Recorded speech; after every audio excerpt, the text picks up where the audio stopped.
Sir, మనం last 1 week నుంచి మాట్లాడుకుంటున్నాం డిఎస్సి మీద జరుగుతున్నటువంటి అవకతవకలు, డిఎస్సి 2025లో జరిగినటువంటి అవకతవకలు ఇవన్నీ. ఇప్పుడు మళ్ళీ కొత్తగా అసలు ఇది వాళ్ళు అభ్యర్థులంతా కూడా జగన్మోహన్ రెడ్డి గారిని కలిసి వాళ్ళ బాధలు చెప్పుకున్నటువంటి పరిస్థితి. ఆ బైట్స్ ఒకసారి చూద్దాం సార్. ఒకసారి బైట్స్ ప్లే చేయండి. జీటీ 2 వచ్చాయండి. కృష్ణా డిస్ట్రిక్ట్ నుండి రాశాను నేను. రెండింటికి కూడా నేను సెలెక్ట్ అయ్యాను. మరి 1:1 రేషియోలో నాకు కాల్ లెటర్ కూడా పంపించడం జరిగిందండి. కాల్ లెటర్ సర్టిఫికేట్ వెరిఫికేషన్ కూడా చాలా సక్సెస్ఫుల్ గా జరిగిందని చెప్పారు. మరి నేను ఎస్ఏ సోషల్ కి సెలెక్ట్ అయ్యానని చెప్పారండి. తీరా సెలక్షన్ లిస్ట్ వచ్చేటప్పటికి దానిలో మా పేరు లేదు. అలా అని రిజెక్షన్ లిస్ట్ లో కూడా లేదు మా పేరు. ఏ విధమైన కాంప్లికేషన్స్ లేవు కాబట్టి దానిలో కూడా మా పేరు లేదండి. మరి మా పేరు సెలక్షన్ లిస్ట్ లో ఎందుకు లేదు అని చెప్పి డిఓ ఆఫీస్ కి వెళ్ళి అడిగితే నీ ప్లేస్ లో స్పోర్ట్స్ పర్సన్ రావడం వల్ల నీ పోస్ట్ వాళ్ళకి ఇచ్చేసామని చెప్పారండి. అలా ఎలా జరుగుతుంది అని చెప్పి అడిగినప్పుడు వాళ్ళు మాకు సరైన సమాధానాలు చెప్పకుండా చాలా దాటవేశారండి. మరి మేము టెట్, బిఎడ్, డిఎస్సి చాలా కష్టపడి ఎన్నో సంవత్సరాలుగా కుటుంబానికి దూరంగా ఉండి చాలా కష్టపడి చదువుకున్నామండి. మరి ఏ విధమైన ఎగ్జామ్ వాళ్ళు టెట్ రాయాలంట, డిఎస్సి రాయాలంట, డైరెక్ట్ రిక్రూట్మెంట్ అని చెప్పి డిఈఓనే చెప్పారు మాకు. కృష్ణా డిస్ట్రిక్ట్ డిఈఓ చెప్పారు. అలా ఎలా జరుగుతుంది అని అన్నప్పుడు వాళ్ళు అలానే రాస్తారు, అలానే వెళ్ళిపోతారని చెప్పని అన్నారండి. మరి మేము కష్టపడి మెరిట్ లో ఉన్న మా ఉద్యోగాలు తీసుకెళ్లి ఏ విధమైనటువంటి ఎగ్జామ్ రాయకుండా, ఎలాంటి క్వాలిఫికేషన్ లేకుండా వాళ్ళకిచ్చి మా జీవితాలతోటి గవర్నమెంట్ చాలా ఆడుకుంటుందండి.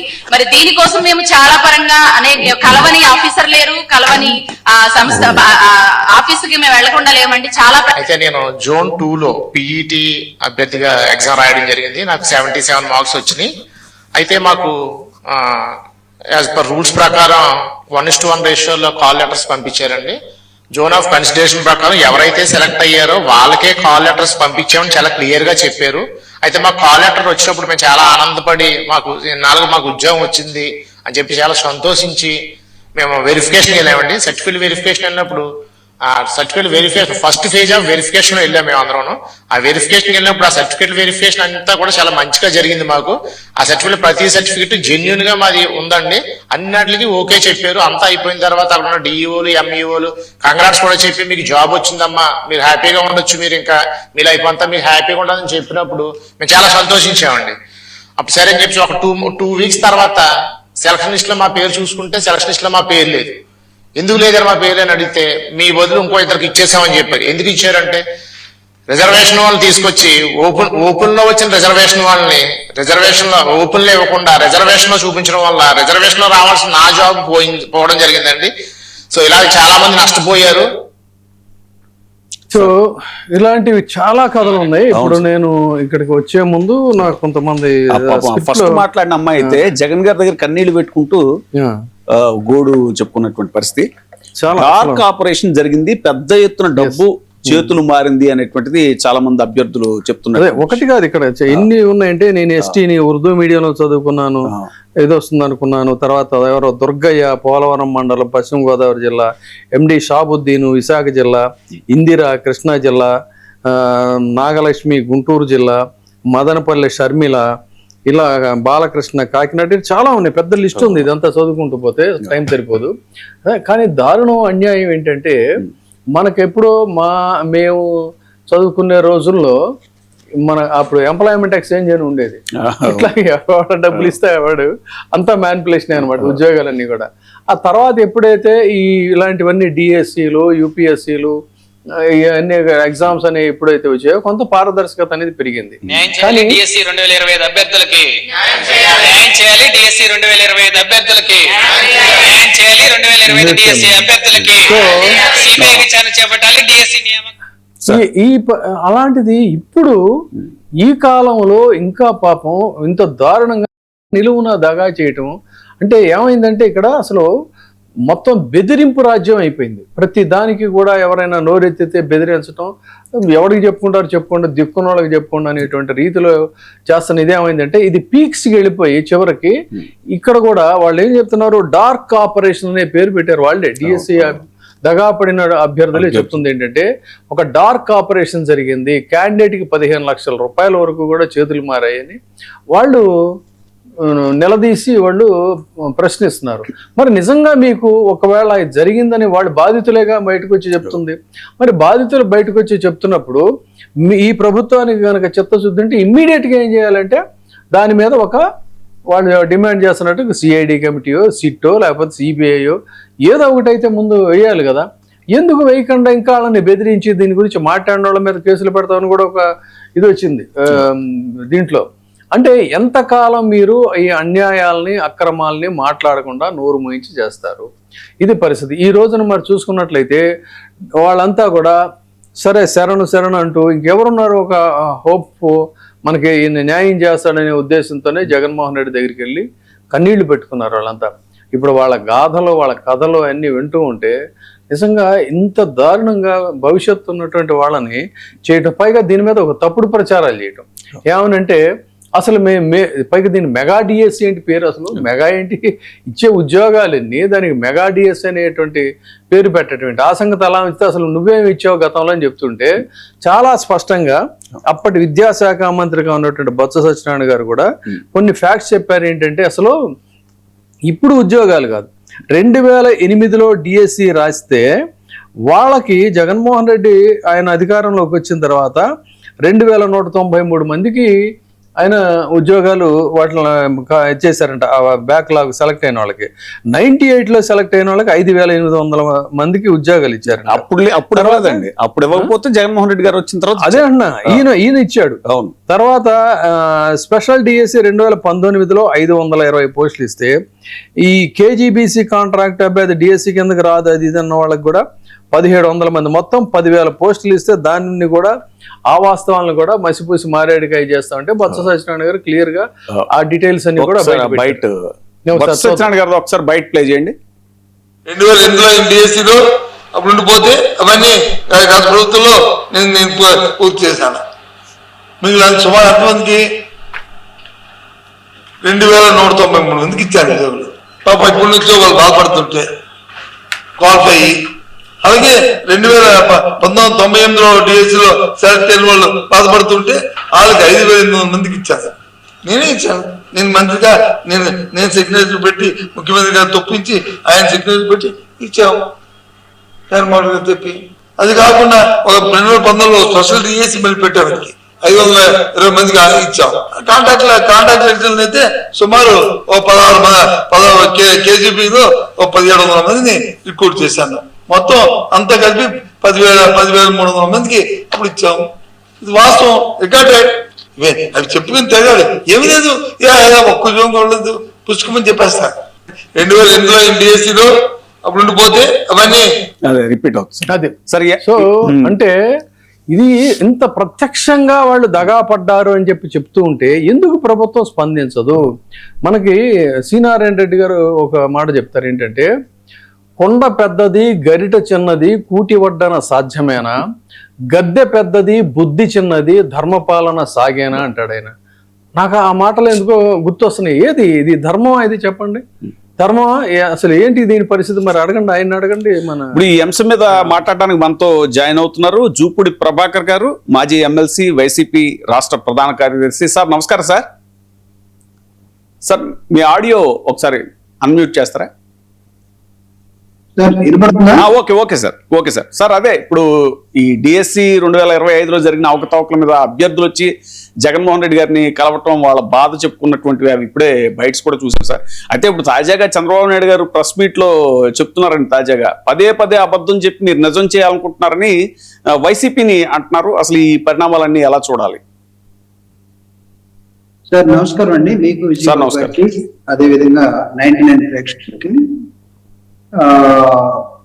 ఈరోజు జరిగినటువంటి డిఎస్సి బాధితులు ఎవరైతే ఉన్నారో వీళ్ళందరూ కూడా జగన్మోహన్ రెడ్డి గారితో సమావేశం అవడం జరిగింది. లక్కీగా సమావేశంలో నేను కూడా ఉన్నాను సార్. మీకు కాస్త లైవ్ అక్కడ ఏం జరిగిందో మీరు ఇంత కొంతమంది చూపించారు.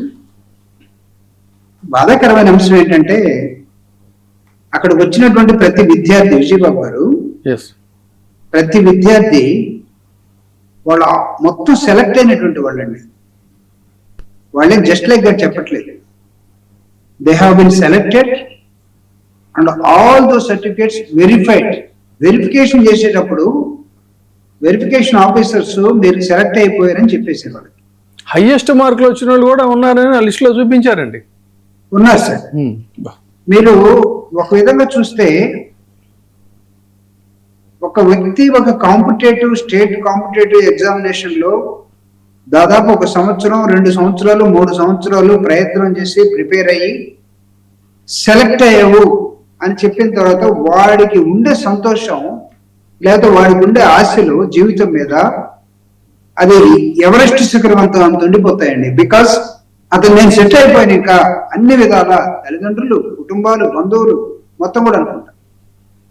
కానీ ఎట్ ద టైమ్ ఆఫ్ నీకు వాళ్ళకి అపాయింట్మెంట్ ఇచ్చేసరికి వీళ్ళ పేర్లు లేవు అక్కడ. వాళ్ళు ఎంక్వైరీ చేసుకున్నారు. ఎంక్వైరీ చేసుకుంటే వచ్చిన ఆన్సర్ ఏంటంటే వీళ్ళ పేర్లు పక్కలో వేరే వీళ్ళు కొత్త పేర్లు వచ్చేసి. ఇందాక చాలా మంది వాళ్ళ కథలు చెప్పారు. దొంగ సర్టిఫికెట్లు ఎలా వచ్చారు, మా సర్టిఫికెట్లు ఎలా ఉన్నాయి, మేము అడిగితే మాకేం సమాధానం చెప్పారు. ఇవన్నీ జగన్మోహన్ రెడ్డి గారు ఒక అంశం చెప్పాడు. మనం ఉన్నప్పుడు డిఎస్సి మనం కండక్ట్ చేసి ఒక్క లోపం లేకుండా, ఒక్క కంప్లైంట్ లేకుండా ఇచ్చాం. వీళ్ళన్నిటిని కలిపెట్టి ఇదిగో అది ఇది చేసి మెగా అని చెప్పి వీళ్ళు మెగా మోసం చేసినట్టుగా కనబడతా ఉంది. వీళ్ళందరినీ చూస్తే పాపం ఏమన్నారు అన్నాడు. నీకు ఎగ్జామినేషన్ లో పాస్ అవటం వేరు, క్వాలిఫై అవటం వేరు. ఎగ్జామినేషన్ లో నువ్వు క్వాలిఫై అవటమే కాకుండా ఇంటర్వ్యూ పిలిచి ఇంటర్వ్యూలో అల్టిమేట్ గా గాట్ జాబ్ అని చెప్పడం కూడా వేరు. ఈ ప్రభుత్వం ఇప్పుడు ఉన్నటువంటి తెలుగుదేశం ప్రభుత్వం కూటమి ప్రభుత్వం. నేను అడుగుతూ ఉన్నా, అసలు పవన్ కళ్యాణ్ గారు కానీ లేకపోతే బీజేపీ వాడు కానీ వాళ్ళు ఎప్పుడు మాట్లాడతారో అర్థం కావట్లేదు. వాళ్ళు ఒక రాజకీయ పార్టీగా పెట్టుకొని కూటమిలో ఉన్నంత మాత్రాన ఈ రాష్ట్రంలో విద్యార్థులకి లేకపోతే నిరుద్యోగులకి జరుగుతున్నటువంటి అంశాల మీద వాళ్ళు మాట్లాడకుండా పోవటం వల్ల ఏమవుతుందంటే రాష్ట్రం మొత్తంలో ఉన్న నిరుద్యోగ యువత జనసేనని, బీజేపీని, తెలుగుదేశాన్ని అసహించుకునే దశలోకి వెళ్ళిపోతా ఉన్నారు.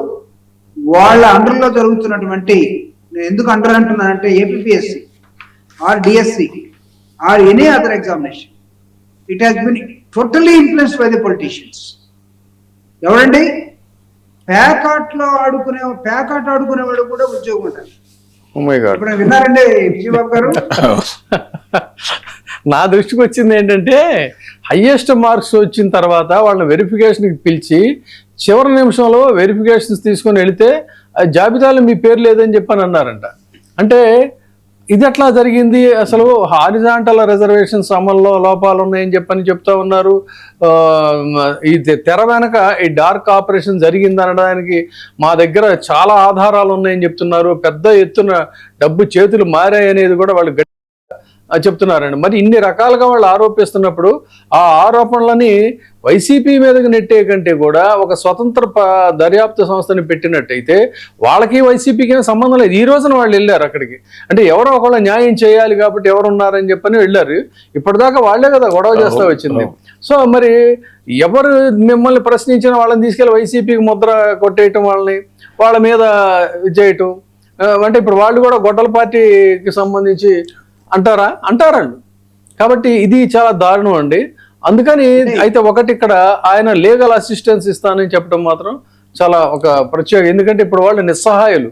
ఇందాక మనకి జూపుడి గారు చెప్పినట్టు ఒక కళల ప్రపంచంలో వాళ్ళకి ఉద్యోగం వచ్చింది, భవిష్యత్తు బంగారంగా ఉంటుందని ఎక్కడికో స్వర్గానికి పైకి తీసుకెళ్ళి ఆ ఊహల ప్రపంచంలో అక్కడి నుంచి అధపాతాళానికి విసిరేస్తే ఎలా ఉంటుందో వాళ్ళ మానసిక స్థితి కూడా ఈ రోజున అలాంటి పరిస్థితి ఉంది.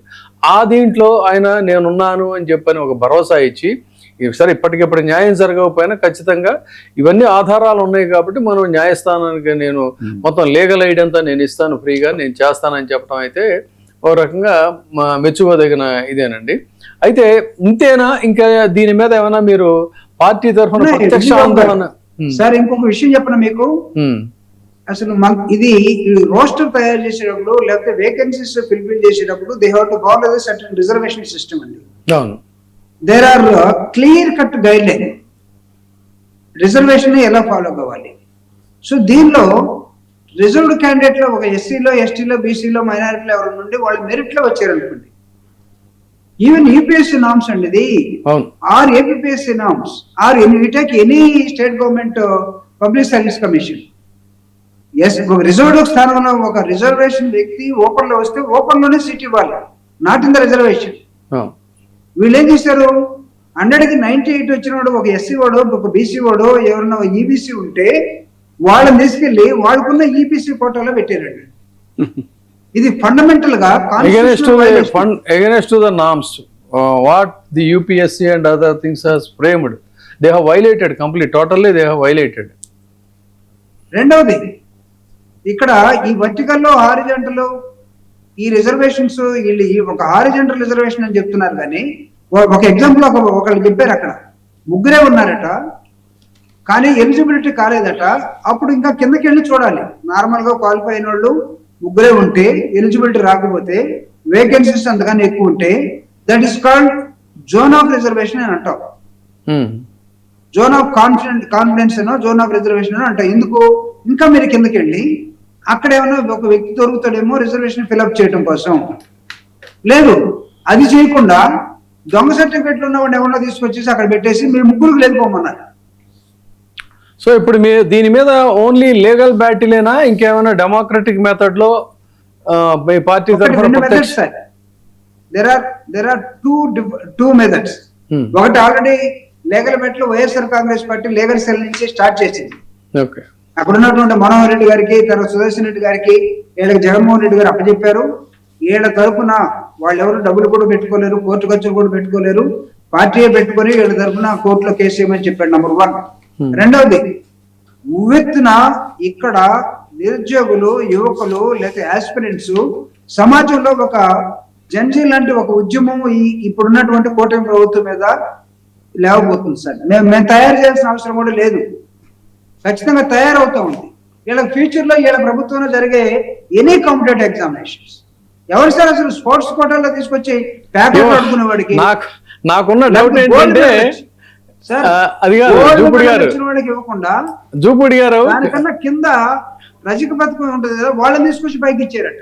కాదు, మీరు ఏపీలో ఇలాంటి బాధితులు వీళ్ళందరూ కలిసి వీళ్ళకి సంఘీభావంగా ఇంకా మిగతా యువత అందరూ కలిసి జంజీ ఉద్యమానికి వస్తారని మీరు చెప్తున్నారు, కానీ బట్ నాకున్న డౌట్ ఏంటంటే అక్కడ సినిమా ఫంక్షన్కి పాసులు ఇచ్చి వాళ్ళని లోపలికి రానివ్వకపోతే వాళ్ళు తీవ్ర ఆగ్రహవేశాలు వ్యక్తం చేసి దానికోసం ఉద్యమించేటువంటి ఉద్యమ స్పృహ అయితే అందులో అక్కడ ఉంది. కానీ ఈ సామాజిక అంశాల మీద ఇంత పెద్ద స్థాయిలో లైక్ కంపేర్ చేస్తున్నారని ఏమనుకోవద్దు, కానీ తెలంగాణలో ఉన్న యువతలాగా అక్కడ యువతలో బహుశా అంత ఉద్యమ స్పృహ ఉందని నేనైతే విశ్వసించట్లేదు. I'm very sorry, I may be wrong.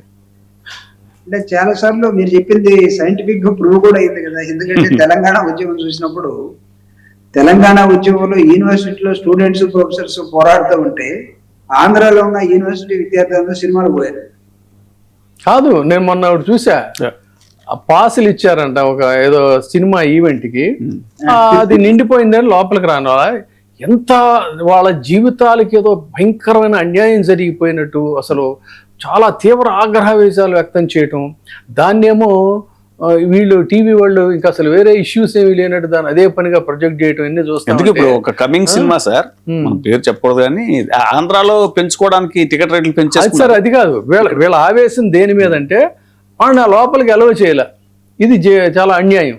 ఇప్పుడు కనపడుతున్న ఈ అన్యాయం కంటే ఇలాంటి పరిస్థితుల్లో జంజీ ఉద్యమాన్ని మీరు ఎలా నిర్మిస్తారని, ఎలా వస్తుందని అనుకుంటున్నారు ఇలాంటి యువతలు? అంటే ఒక రకంగా చెప్పాలంటే వెరీ సారీ టు సే, కొంతమంది యువకులు ముందు యుగం దూతలు, పావన నవజీవన బృందావన నిర్మాతలు, కొంతమంది యువకులు పేర్లకి పకీర్లకి పుకార్లకి నిబద్ధులు అంటారు. సో ఈ సినిమా కోసం లోపలికి రానిదని చూపించే ఆగ్రహవేశాలు ఇలాంటివి చూస్తే ఇటువంటి వాళ్ళు ఉన్నారు కాబట్టే ప్రభుత్వంలో మనం ఏం చేసినా చెల్లుతుంది, మనల్ని ఎవడు ప్రశ్నించేవాడు లేడు, ఎవడైనా మాట్లాడితే దానికి రాజకీయ పార్టీకి ఏదో ఒక ముద్ర వేసేసి మన చేతిలో మీడియా ఉంది ప్రచారం చేసుకోవచ్చు అని దీంట్లో వెళ్తున్నారు. సమాజంలో ఆ చైతన్యం ఎప్పుడు వస్తుంది? ఇంతమంది బాధితులు ప్రత్యక్షంగా ఉంటే కూడా వాళ్ళకి మద్దతుగా ఎవరు వచ్చే పరిస్థితి లేదు. ఏమంటారు సార్? ఎందుకో సమాజం అంటే ఇప్పుడు ఏమవుతుందంటే సార్, ఇప్పుడు వైఎస్ఆర్ కాంగ్రెస్ పార్టీ యువజన విభాగంలో నిన్నగాక మొన్న రాష్ట్ర వ్యాప్తంగా ఒక ధర్నా జరిగింది సార్. అంటే this only I'm citing as an example. జరిగితే దానిలో యువజనులే కాదు, వైఎస్ఆర్ కాంగ్రెస్ పార్టీలో ఉన్నటువంటి మిగతా శ్రేణులు, సీనియర్ నాయకులు కూడా పాల్గొన్నారు. కారణం ఎందుకు? విద్యార్థుల్ని భయపెట్టి, యువకుల్ని భయపెట్టి మీరు ఉద్యమాల్లోకి వస్తే మీ మీద కేసులు పెడతాం, జీవితంలో ఉద్యోగం రాదు, అదొక భయం, అదొక భయపెట్టం. సో కాబట్టి మిగతా సెక్షన్స్, మిగతా రాజకీయ పార్టీలు అంటే గతంలో నాకు తెలిసి ఇక్కడ ఉద్యమ స్వభావం కానీ లేకపోతే ఉద్యమ స్ఫూర్తి కానీ నవేడేస్ ఎందుకో టోటల్ గా మిస్ అయిపోయింది. 1970s తర్వాత నాకు తెలిసి 2020 తర్వాత జరిగినటువంటి 20 తర్వాత ఈ మధ్యకాలం 70-20 మధ్యలో ఉన్నటువంటి అంశాలు కానీ లేకపోతే ఆ ఉద్యమ నేపథ్యం, స్ఫూర్తి ఇవన్నీ కూడా ఎప్పుడైతే సెల్ ఫోన్ లో మీకు వాట్సాప్ లో వచ్చేసాయో, వాట్సాప్ లో మెసేజ్ అయ్యి ఒక పెద్ద భయంకరమైన ఉద్యమం. అంతే అంతేకాదు. ఇప్పుడు అక్కడ ఏంటంటే we must say thanks to China సంస్థ, విద్యా సంస్థలోను, తర్వాత ఈ సినిమాలు, ఇదే ప్రాతిపదికన. కొంతమంది కెరియర్ ఓరియంటేషను, కొంతమందికి ఏంటంటే సినిమాలే ప్రపంచం. ఈ రెండే తప్ప సామాజిక చైతన్యం, సామాజిక స్పృహ, అన్యాయాలకి మనం ఎదురుగా నిలబడే. మొన్న పెట్రోల్ రేట్లు పెరిగితే కూడా మనం ఎక్కడ లేదు. వీటికి తోడు విజయబాబు గారు, వీటికి తోడు ఏంటంటే చంద్రబాబు నాయుడు గారు ఎప్పుడైతే లైమ్ లైట్ పాలిటిక్స్ లోకి వచ్చి ముఖ్యమంత్రి అయ్యాడో, యూనివర్సిటీస్ లో గానీ కాలేజెస్ లో గానీ స్టూడెంట్ ఎలక్షన్స్, స్టూడెంట్స్ లీడర్షిప్ ని చంపేశాడండి. అది 80s లోనే టీడీపీ గవర్నమెంటే బ్యాన్ చేసేసిందండి ఎలక్షన్స్. స్టూడెంట్ ఎలక్షన్స్ అనేది మనం చూసి ఆయన వెంకయ్య నాయుడు గారు వస్తే సరిపోతుంది అంతే. 80s లోనే బ్యాన్ చేశారు. వైస్ ప్రెసిడెంట్ అయిపోతారు, ఒకరేమో 2-3 సార్లు ముఖ్యమంత్రులు అయిపోతారు, ఇంక మిగతా ఎవరు రాకూడదు. సరే చూద్దాం మరి వీళ్ళ యొక్క భవిష్యత్తు ఏమవుతుంది అనేది మనం చూద్దామండి. సార్ మరొక అంశం, రాజధాని అమరావతి రాజధాని రైతులు మళ్ళీ పాప చాలా రోజుల నుంచి వాళ్ళు మొరపెట్టుకుంటున్న విషయమే. వాళ్ళకి ఏమాత్రం పరిష్కారం దొరక్క మళ్ళీ వాళ్ళు కూడా జగన్మోహన్ రెడ్డి గారి దగ్గరికి వెళ్ళి వాళ్ళ గోడు చెప్పుకున్నటువంటి పరిస్థితి. ఆ రైతులది బయట ఒకసారి ప్లే చేయండి. భూమిని మీరు పూలింగ్ ఇవ్వకపోతే మీ భూమిని వాళ్ళు తీసేసుకోవడము, వేరే వాళ్ళకి కూడా ప్లాట్ ఇచ్చేయడం.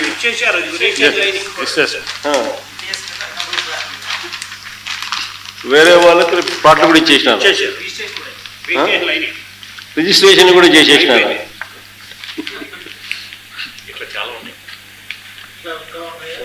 అంటే దౌర్జన్యం అనేది ఏ స్థాయికి పోయింది అనేది తెలుస్తుంది.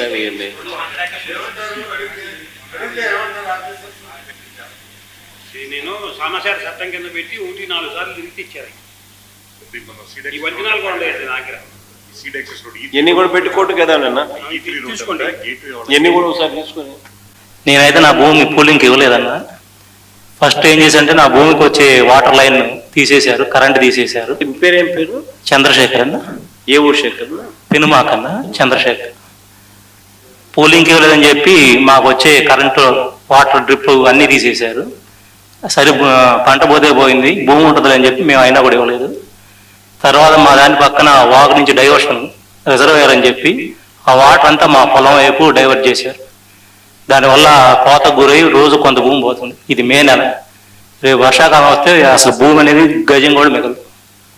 పూర్తిగా దౌర్జన్యమే.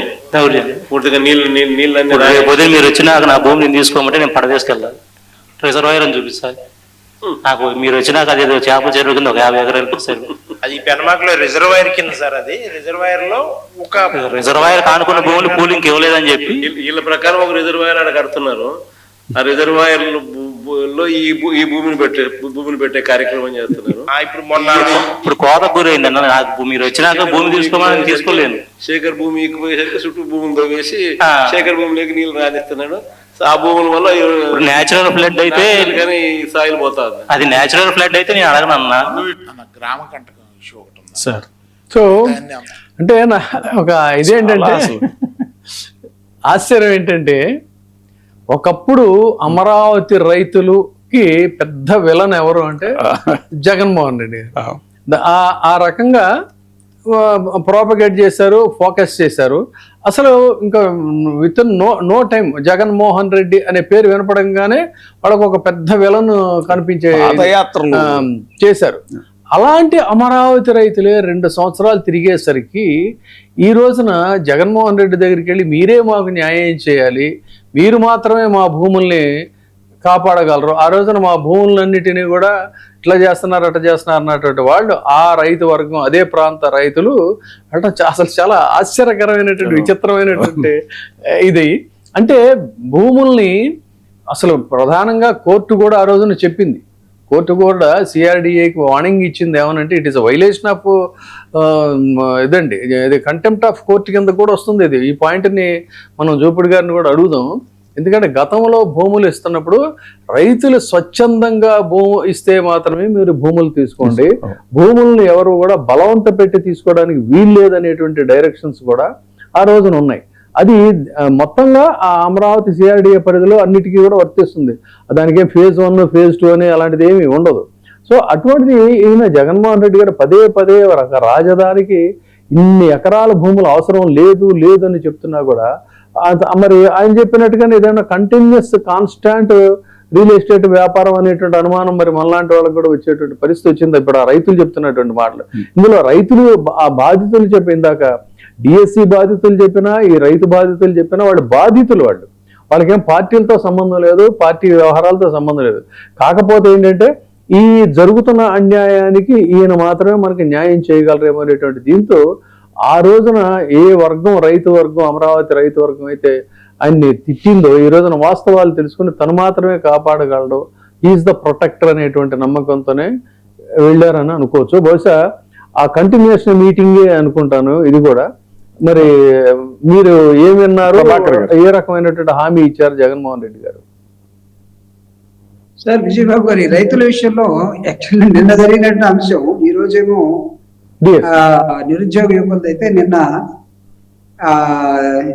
బాధిత రైతులు అమరావతి ప్రాంతం వాసులు, దీన్ని మనం ఏదన్నా ఒక అంశం జరిగితే సీన్ రీకన్స్ట్రక్షన్ అంటారు పోలీస్ భాషలో, ఇక్కడ scene reverse.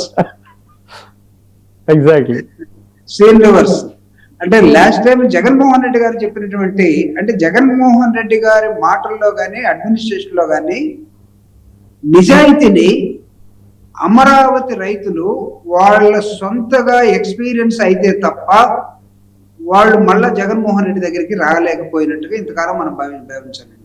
Because of Goebbels propaganda అనుకోవచ్చు, విపరీతమైన ప్రాపగాండా కదా, కొంచెం కాదు. ఎస్, అంటే ఈ బాధితులందరూ కూడా వాళ్ళ దగ్గర ఉన్నటువంటి సొంత భూమిని వాళ్ళకే వాళ్ళు ఇష్టపూర్వకంగా ఇచ్చిన వాళ్ళు కాదు, వచ్చిన వాళ్ళందరూ కూడా చాలా మంది బలవంతంగా పక్కన తీస్తున్నారు, నువ్వు ఇస్తావా లేదా అంటే ఇన్స్టిట్యూషన్స్ మూసేసి నారాయణ కాలేజీలు ఓపెన్ అయ్యి అది హిమాలయ పర్వతం లాగా ఎంఎన్సీ కంపెనీ లాగా వెళ్తాయేందో అమరావతిలో రైతులు కూడా ప్రభుత్వం పేరుతోటో ఆ పేరుతోటో మొత్తాన్ని నారాయణ గారు లాగేసి బాధితులు ఏమడిగినా సరే సమాధానం చెప్పేవాడు లేడు. సిఆర్డిఏ కమిషనర్ మారిపోతాడు, మంత్రి ఉంటాడు దొరకడు, ఎప్పుడు వస్తారో ఎప్పుడు పోతారో తెలియదు. ఈ బాధితులకి ఆఖరికి ఏమైందంటే జగన్మోహన్ రెడ్డి గారు గత ప్రభుత్వంలో ఆయన్ని విలనగా చూపించి రైతులు ధర్నా చేస్తే రైతులు ధర్నా దగ్గరికి పెరుగన్నం కట్టుకొని వచ్చిన పవన్ కళ్యాణ్ లాంటి వాళ్ళు ఇప్పుడు డిప్యూటీ సీఎం గా ఉన్నప్పటికి కూడా అరే అతను మనవాడే కదా, లాస్ట్ టైం మన దగ్గరికి వచ్చాడు కదా, మనం వాళ్ళ దగ్గరికి పోదామని రైతులు ఎవరు భావించట్లా. వీళ్ళు మోసగాళ్ళని గుర్తుపెట్టుకున్నారు, వాళ్ళకి ముద్ర వేశారు. పవన్ కళ్యాణ్ కానీ బీజేపీ కానీ చంద్రబాబు నాయుడు గారు కానీ వీళ్ళు మోసగాళ్ళు. ఆ రోజు జగన్మోహన్ రెడ్డి గారికి వ్యతిరేకంగా అనేకమైన అంశాలను లేవనెత్తి మా మెదళ్లలో విషయాన్ని నింపి ఆయనకి వ్యతిరేకంగా మమ్మల్ని తయారు చేశారు. ఈ రోజు రియాలిటీలోకి వచ్చేసరికి మాకు అండగా ఎవరు కనపడటం లేదు. కాబట్టి జగన్మోహన్ రెడ్డి గారి దగ్గరికి వెళ్దామని ఆ బాధిత రైతులందరూ వచ్చి మాట్లాడినప్పుడు ప్రత్యేకంగా అసలు నిన్న ఆయనతో మాట్లాడిన తర్వాత విజయబాబు గారు ఒక 10 మంది నాతో కూడా మాట్లాడే వాళ్ళు ఏమన్నారు తెలుసా? ఏమండి చూపుడు గారు, జగన్మోహన్ రెడ్డి గారు ఇంత మంచోడు అయితే మాకేంటంటే ఆయన్ని అంత భయంకరంగా చెప్పారు, ఆయన మీద మమ్మల్ని అప్పుడు కలిపితే బాగుండేది కదండి. అంటే నేను చెప్పాను, ఒరే నాయన అప్పుడు మీరు ఎవరున్నారా ఒక మాట ఎవరు మాట అన్నా, మీరంతా కూడా ఎక్కడో మాయలో పడిపోయారు కదా అంటే ఆ పవన్ కళ్యాణ్ ఎక్కడున్నారు నన్ను అడుగుతున్నారు సార్ వాళ్ళు. ఇప్పుడు వాళ్ళు చెప్తుంది ఏంటంటే అసలు ఒకటండి, ఇప్పుడు అక్కడ వాళ్ళ యొక్క ఫిర్యాదులు ఏంటనేది కూడా, వాళ్ళ కంప్లైంట్స్ ఏంటనేది కూడా సిఆర్డి వినాలి. అలాంటిది అసలు వాళ్ళకి పర్మిషన్ ఇవ్వడం లేదని చెప్పని, పర్మిషన్ లేకుండా వాళ్ళ భూముల్లో ప్రభుత్వం లేఅవుట్లు వేయటువంటి ఏంటందా ఇది? ఎంత మనకేదో సినిమాల్లో భూ కబ్జాదారులు రిజిస్ట్రేషన్ కూడా ఆపేశారండి సార్, వాళ్ళకి రిజిస్ట్రేషన్ కరెంట్ పీకేసి. వాళ్ళు చెప్తున్నది ఏంటంటే పెనుమాక, ఉండవల్లి, కొరగల్లు, ఎర్రపాలెం, నిడమర్రు ఈ గ్రామాల పరిధిలో ఉన్నటువంటి భూములన్నిటినీ కూడా భూ సమీకరణకు తీసుకురావాలని చెప్పని నయానా భయానా వాళ్ళ అభ్యంతరాలను కూడా అసలు వింటం లేదంటండి. ఇది కాదని వాళ్ళు చెప్తుంది ఏంటంటే మా భూములు చాలా సారవంతమైన భూములు, కృష్ణానది పరివాహక ప్రాంతంలో ఉన్నటువంటి ఈ భూములు సంవత్సరానికి 2-3 పంటలు పండుతున్నాయి. కూరగాయలు, అరటి, పూలు, మిర్చి ఇలాంటి పంటలన్నీ కూడా వస్తూ ఉంటాయి. ఈ జీవనాధారం కోల్పోతాం, మాకు ఉన్నటువంటి ఇదే అని చెప్తుంటే కూడా వినడం లేదనేటువంటిది వాళ్ళు చెప్తున్నటువంటి మాట. సార్ ఫైనల్ గా కంక్లూడ్ చేయండి సార్ ప్రభాకర్ గారు. సార్ అంటే ఇప్పుడు మీరు చెప్పిన విలేజ్ పేర్లు, అక్కడ ఉన్న రైతులు వీళ్ళందరూ కూడా చట్టపరంగా వాళ్ళకి రావాల్సిన ఏది కూడా ప్రభుత్వం ఇవ్వట్లేదండి. వాళ్ళలో తీవ్ర ఆవేదన, ఆందోళన స్పష్టంగా కనబడుతూ ఉంది. వాళ్ళ పిల్లలకి సమాధానం చెప్పలేక, పిల్లలేమో తిరుగుబాట్లకు సిద్ధపడలేక, ఈ రైతుల పక్షాన ఎవరుంటారో ఎవరు మాట్లాడతారో వాళ్ళు పోరాటానికి సిద్ధమైనప్పుడు కూడా వాళ్ళకి ఆసరాగా ఉండేవాళ్ళు ఎవరు కనపడక తిరిగి మళ్ళా వైఎస్ఆర్ కాంగ్రెస్ పార్టీ జగన్మోహన్ రెడ్డి గారి ఇంటికే, జగన్మోహన్ రెడ్డి గారిని ఎంత దారుణంగా చిత్రీకరించి ఆయన ఇల్లు కట్టుకున్నాడు, అది ఒక ప్యాలెస్ అన్నటువంటి వ్యక్తి 5 ఎకరాల్లో వాళ్ళ ముందే కట్టుకుంటున్నటువంటి ఒక పెద్ద, అది దాని ప్యాలెస్ ఉందామా ఇంకోటి అనుకుందామా, భవన్ అనుకుందామా ఏమో, చంద్రబాబు నాయుడు గారిని లేకపోతే అక్కడ కూటమి ప్రభుత్వాన్ని నమ్మే దశలో అక్కడ వాళ్ళు లేరు. వాళ్ళకి తీవ్రమైన అన్యాయానికి ఏకైక మార్గం జగన్మోహన్ రెడ్డి గారి కనబడుతూ వాళ్ళ కళ్ళ ముందు ఉన్నటువంటి సత్యాన్ని వాళ్ళు నమ్మి జగన్మోహన్ రెడ్డి గారి దగ్గరికి రావడం జరిగింది. జగన్మోహన్ రెడ్డి గారు కూడా నేను ఒకటే మాట చెప్పాడు సార్, లీగల్ గా మీరు వీళ్ళు పోరాడితే వాళ్ళకి సపోర్ట్ 100% ఇవ్వటం. వైఎస్ఆర్ కాంగ్రెస్ పార్టీ ఎలాగ అండగా ఉంటుంది, కానీ ప్రత్యేకంగా దానిలో బాధిత రైతులు ఎవరైతే ఉన్నారో వాళ్ళకి ఇస్తామని చెప్పిన ఏది ఇవ్వకుండా, వాళ్ళకి లబ్ధి దొరకకుండా, భూమి లేక ఈ రోజు వాళ్ళందరూ కూడా కూలీలుగా మారిపోయారు. Thank you sir. మారిపోయారు. వ్యవసాయదారులు కాస్త వ్యవసాయ కూలీలుగా మారిపోయారు. 3 పంటలు పండించే రైతు ఈ రోజు ఏమి లేక దిక్కులు చూస్తూ మన వర్షం కోసం ఆకాశం చూసినట్టు ప్రభుత్వం అనేది ఎప్పుడు వస్తుందంటే జగన్మోహన్ రెడ్డి గారి ప్రభుత్వం వస్తే ఏదైనా బాగుంటుందన్న ఆశలో వాళ్ళు చూస్తూ ఉన్నారు. విజయబాబు గారు యాజ్ పర్ మై నాలెడ్జ్ ఆ ప్రాంతంలో కాస్త పనిచేయగలిగితే విత్తున హర్యానా, జమ్మూ, పంజాబ్ లో వచ్చినటువంటి ఒక పెద్ద రైతాంగ ఉద్యమం ఆ ప్రాంతంలో రావడానికి, అది కూడా రాజధానికి వ్యతిరేకంగా, కూటమికి వ్యతిరేకంగా ఒక రైతాంగ ఉద్యమం ఆ ప్రాంతంలో రావడానికి అవకాశాలు చాలా ఎక్కువ ఉన్నాయి సార్. Thank you. రైతుల నుంచి రైతులకి ఆ రోజున రైతులు జగన్మోహన్ రెడ్డి గారిని తిట్టారు. అదే అమరావతి రైతులు ఇవాళ జగన్మోహన్ రెడ్డి గారిని ఆశ్రయించారు. సరే లీగల్ బ్యాటిల్ చేస్తా ఉన్నారు, ఇంకా అంతేనా, అంతకంటే మళ్ళీ అలాంటి ఉద్యమం మరొకటి ఈసారి రివర్స్ గేర్ లో వస్తుందా ఏంటనేది చూద్దాం. Thank you very much Jupudi garu. Thank you very much sir.